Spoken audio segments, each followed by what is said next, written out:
Hey guys, it's me, Ego here. Hi. Hello. Today I'd like to introduce a new line from Peripera. This line is said to consist of products that can produce transparent and glossy makeup. Peripera's Come Closer line. This line is said to compose of cushion, eyeshadow, tint, and lip balm. Since the products are said to produce an overall shiny and glossy makeup look, I'll introduce the products right away. First, Mood Vegan Glow Cushion. Released with a total of 3 shades, it's said to be a vegan cushion that'll make you shine from any angle. It seems to have a transparent and neat design to match its concept, and it comes in a button-type case. The puff also displays the Peripera logo with a very neat design, and this puff is said to be a soft-touch cushion puff that touches the skin in fine detail to adhere the formula on evenly. The puff is surprisingly thinner than I thought, and I think it'll get even thinner as you continue to use it. The cushion itself has a water-fitting formula that is full of moisture, so it feels moist and provides a water-bursting glow. The cushion feels firmer than I thought, and a lot of the content gets released even when pressed on lightly, so you'll definitely need to adjust the amount when using it.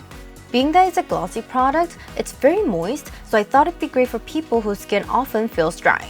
It's said that the natural radiance of your skin will increase as you continue to thinly layer on this transparent and sparkling luminous formula. When I compared the before and after, it seemed that the radiance both developed and expressed my skin very beautifully. But the coverage was a bit disappointing. While the coverage does increase to some extent when layered, it doesn't seem to be very high. Overall, the cushion seems to only function to make the skin texture itself pretty. When putting on a mask for the smear test, since it's a moist product, there were a lot of smearing as expected, and when looking at the cheek, it felt like the cushion had been removed with mask marks. In the case of durability, it's said to have a 24-hour, all-day lasting beautiful glow. As we still need to wear masks, and through testing the durability with a mask, its appearance didn't seem to look the same as when I first applied it. There was smearing due to the physical force of the mask and makeup on the cheeks, but didn't seem to break down, but on the other hand, there was a bit of buildups on the side of the nose and dead skin standing out. But since it's a moist product, it was very easy and comfortable to touch up. It seemed to fix it quickly with just a light tap.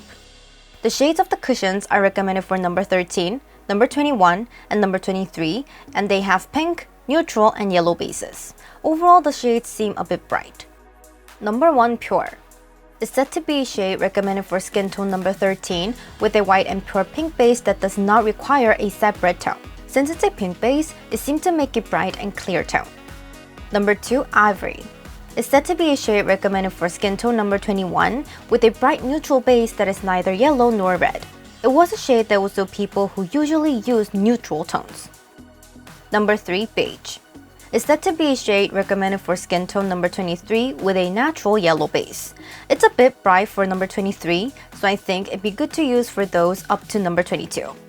Since it's a moist cushion, it doesn't feel dry, so it was very nice, but personally, what I'm a bit disappointed with is the coverage, dead skin standing out, and buildups. Since it's a moist formulation, the coverage can be considered to some extent, but it seems that there were some dead skin standing out and buildups. So if you don't supply enough moisture or don't take care of dead skin, there could be dead skin standing out around the troubled areas or buildups on the side of the nose, so I thought it'd be better to use it after taking good care of moisture and dead skin.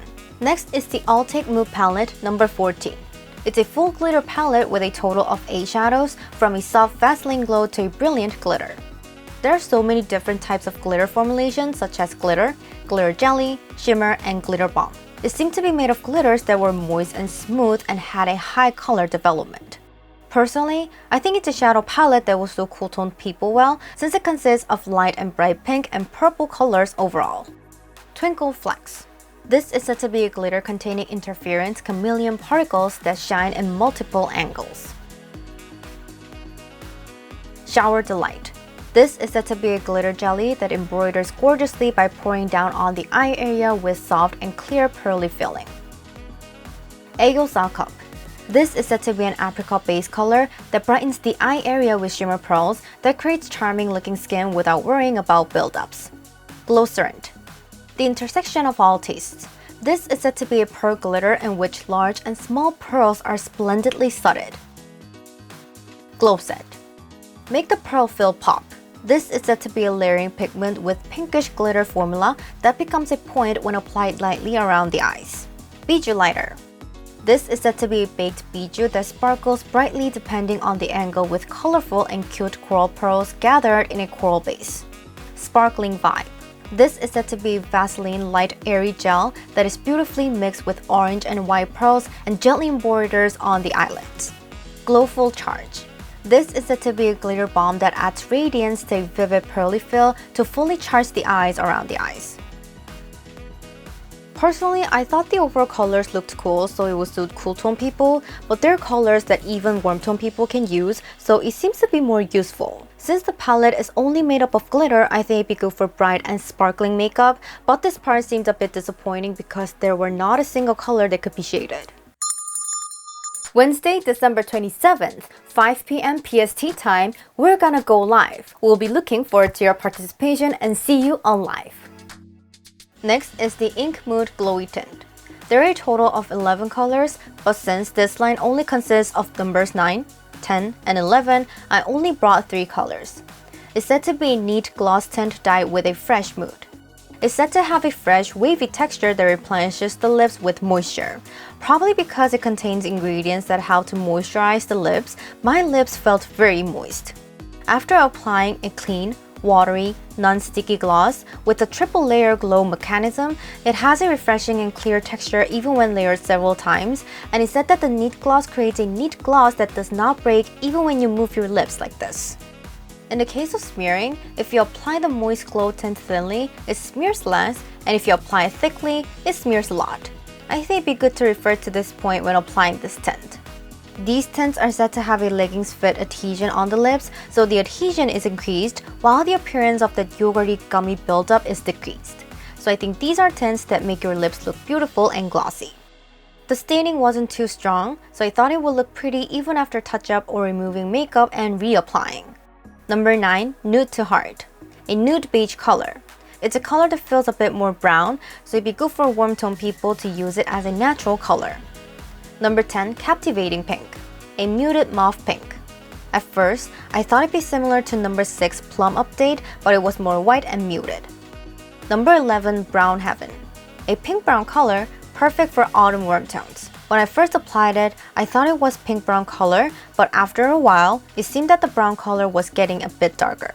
Personally, I like this Ink Mood Glowy Tint line. It seems so pretty as it was not too sticky and applied on lightly, making my lips moist and glossy. When this tint was first released, I previously reviewed colors number 1 through number 6, so if you're curious about other colors, please check the review by clicking the link above. The last product is the Ink Mood Glowy Balm. It consists of a total of 4 colors, and it's said that it's a vegan balm that moistly wraps around your lips with a fresh mood. As a moisturizing glow balm that applies softly but adheres tightly to the lips, it's said to be a clear and transparent natural radiance lip balm as if natural light was shining on it. It has a fresh wavy texture that replenishes the lips with moisture, and since it's a moist lip balm, there was some smearing. Overall, these were lip balms with natural colors, so I thought it'd be good to use for natural and lively lips, and in terms of staining, since it's a lip balm product, there was no staining. Number 1, Pink Genre. A clear pink color that blooms while watching a thrilling romance movie on the lawn. Number 2, Coral Brunch. A coral-flavored color that blooms while having brunch on an outdoor terrace bathed in warm sunlight. Number 3, Rose Thought. A rose-like color that reminds you of your mind while forgetting your busy daily life for a while. Number 4, Mauve Promenade. The mauve balm color we encountered on a walkway with a cool breeze and a sunset dyed purple. Since it has a clear development, when applied on the lips, it seemed to express the natural color of the lips more vividly. Personally, I thought that number 1 and number 4 would suit cool tone people, and number 2 and number 3 would suit warm tone people. Although it's a lip balm product, I thought it'd be good to use as a blush since the color is natural and the formula is moist. However, the base removed itself as I was applying it to my cheeks right away, so if you plan to use it as a blush, it'd be better to dab it on your fingers and apply them to the cheeks. Like this, I introduced Peripera's Come Glosser collection products. Overall, I think they can be used to create a bright, clear, and sparkling look, so I think it'd be good for people who likes clear and clean look. For some reason, I thought it'd be good to do a makeup that goes well with winter, as it has a sense of color that seems to go well even in the cold winter. Oh, and the cushion and lip balms are said to be vegan products, so it seems that these are also good products to use for vegan users. So my video is still here. Thank you for watching my video today. Don't forget to subscribe, press the like buttons, and please leave some comments for me. I'll see you guys next time. Bye-bye.